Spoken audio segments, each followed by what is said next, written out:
What's up, guys? Talk movies with us. Back here for a TV show review, and this time we just got finished binging Ozark, one of the newest Netflix series. This one stars Jason Bateman and Laura Linney, who you guys may know from The Truman Show, but and obviously Jason Bateman's in a ton of things. Oh yeah, but this is definitely going down a darker road. So Ozark is a story about Jason Bateman playing a character named Marty Bird. He's a financial advisor, runs like a financial business. He's doing something a little bit shady with a Mexican drug cartel. And shit goes south, and he has to flee to Missouri, which is the Ozarks of Missouri. It's like a big lake community type of thing, and nothing good comes from working with the Mexican drug cartel. No way. What Jason Bateman's character ends up doing for this cartel is money laundering through his financial business, and that's obviously the thing that is the reason for him having to shut down his business and flee to the Ozarks. Yep, this is the main focus of this show. Is money laundering, and it's very interesting in the sense that I feel like we're learning how to launder money now, which is great. I had no idea. I mean, I knew the concept of money laundering, of cleaning dirty money, but he kind of actually explains it and shows it, and it's very interesting. It's very interesting, and it's funny. They bring up a point like, if you found a suitcase of $100 million, what would you do? You can't take it to the bank. And in reality, you gotta hide that shit because someone's coming after you. Someone's coming after it. The tax man's gonna find you. Yeah. So it really goes into depth of what would you have to do with this money. You'd have to start a business. You'd have a cash business. Hide everything, and it's just so it's interesting. It's very interesting, and what he's basically asked to do is launder like $8 million for this cartel in like a very short amount of time. Like through the period of like a summer. So he's just trying to put money into all these businesses in the Ozarks, and that's basically all we're gonna say plot-wise because it gets crazy from there. I've heard a lot of comparisons to Breaking Bad from the show.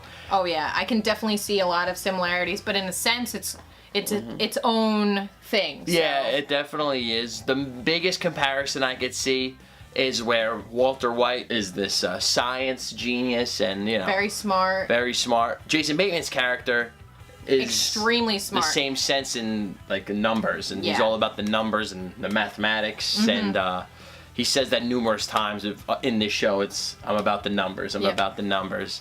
And another thing is that I love about this show is when you have Jason Bateman and, much like Walter White, where he could be cornered, and this happens in almost every episode where he's cornered, and you're like, how the hell is he gonna get out of this?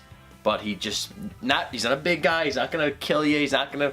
But he's smart. He'll talk his way out of any situation. Oh yeah. Much like Walter White. Oh yeah, the way that Jason Bateman is in terms of because we always know him from comedies and how he's like very funny. He kind of brings like very dark humor into, his dialogue, and it was just like, it was so much fun to watch. Yeah, it really was. He has some great one-liners in this, and honestly, this guy is just a fantastic actor. I mean, I know. I loved him we loved him in The Gift, and that was like one of his first dabbles into drama area. Serious. We've seen him in tons of comedy. Horrible Bosses, Arrested Development. But this guy's just a well-rounded actor in this show.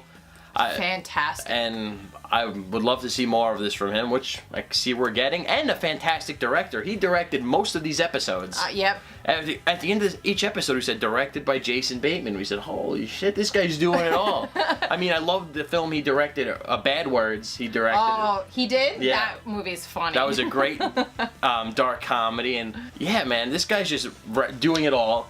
And you want to talk about Laura Linney in this show? She is great. The wives of the show sometimes get very annoying. Yeah, they're very easy to hate. Yeah, like Walter White's wife hated her. But Marty Bird's wife, her name is Wendy in the show, you have like a love-hate relationship with her. You definitely don't love her in the beginning. You definitely don't love her in the beginning. You grow to really like her, and all in all, it was a fantastic character, and and like half of this show, not half of the show, like the first episode you're watching, I'm like, where do I know her from? Where do I know her from? And then I looked it up, Truman Show. I was like, that. I was like, of course. And yeah, she's really good in this. Like we said, very right off the bat, you're like, oh, this is the one where you're gonna grind your teeth and you're gonna hate. And in the beginning, you do for reasons that are brought up. And then, later on in the series, you really grow to see her perspective, which is another thing I love about this show. This show starts you off, like, episode 1, thrown right into the action. There is no slow character building, this and that. It doesn't really take its time, but the writing and everything is just so well done that you're thrown right into the action and you immediately buy everything that's going on. But then later on into the series, you get a little, probably around like episode 7 or 8, we get an entire episode dedicated to like the backstory about what happened to the characters before this whole thing even happened. And it was... And like where they were in their lives, too. Not just this situation, but where everyone was in their lives. Yeah, and it was like, it was the perfect timing for it. It was a good slowdown because I tell you, every single one of these episodes were on the edge of our seats. So yeah, it was very good. It was a nice breath of fresh air to see like the origins of all of these characters. And that was the way that episode played out was very non-linear episode. Everything, you're just seeing scenes.